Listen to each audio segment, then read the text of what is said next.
আসসালামু আলাইকুম রহমতুল্লাহি ওয়াবারাকাতু। সবাই কেমন আছেন? আশা করি সবাই ভালো আছেন। দেশি গাওয়া ঘি বর্তমান সময়ে প্রায় দুর্লভ একটি খাদ্য। বেশিরভাগ মানুষই দেখা যায় যে বাজার থেকে কিনেই ঘি খায়। খুব কম মানুষ আছে যারা বাসায় খাঁটি গাওয়া ঘি তৈরি করে খায়। তো প্রতিদিন যে আমরা দুধটা খাই বা বাচ্চাদের জন্য যে দুধটা আমরা গরম করি, সেখান থেকে যদি প্রতিদিন সরটা তুলে রেখে রেখে ঘি বানানো যায়, তাহলেও একটা খাঁটি ঘি পাওয়া যায়।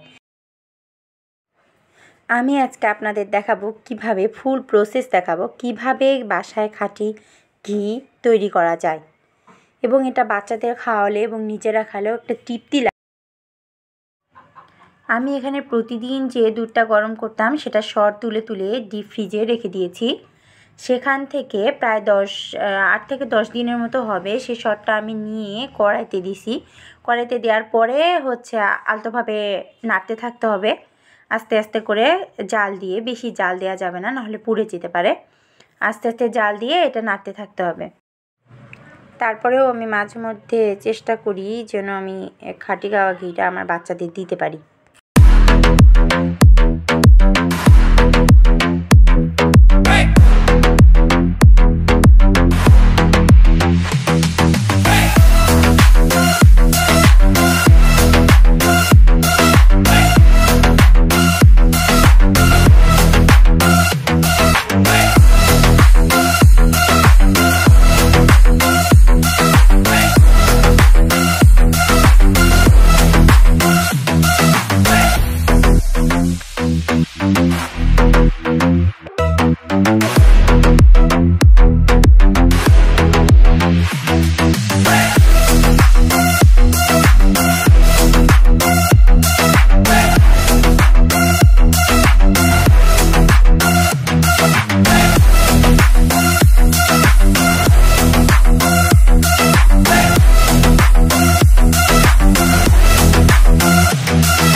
এ পর্যায়ে দেখুন কি সুন্দর ঘি ছেড়ে দিচ্ছে আস্তে আস্তে, কিন্তু বেশি জোরে জাল দেওয়া যাবে না, নাহলে ঘিয়ের যে অংশটা সেটা পুড়ে যেতে পারে এবং ঘিটা খেতে খুব টেস্ট নাও লাগতে পারে। মূলত ঘিটা ধৈর্য সহকারে বানাতে হবে।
এ পর্যায়ে দেখুন ঘিয়ের যে নিচের অংশটা কিছু কিছু পুড়ে গেছে।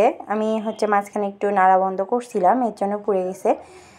তারপর অনবরত এরকম নাড়তে থাকতে হবে। নাড়তে নাড়তে একসময় দেখা যাবে যে ঘিয়ের যে অংশটা, ওটা উপরের যে ঘিটা, সেটা পরিপূর্ণরূপে আলাদা হয়ে গেছে।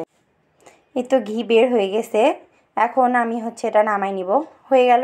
এই যে খুব সহজে তাড়াতাড়ি করে বাসায় তৈরি করে ফেললাম দেশি গাওয়া ঘি, যেটা টেস্ট অসাধারণ। সবাই ভালো থাকবেন। আল্লাহ হাফেজ।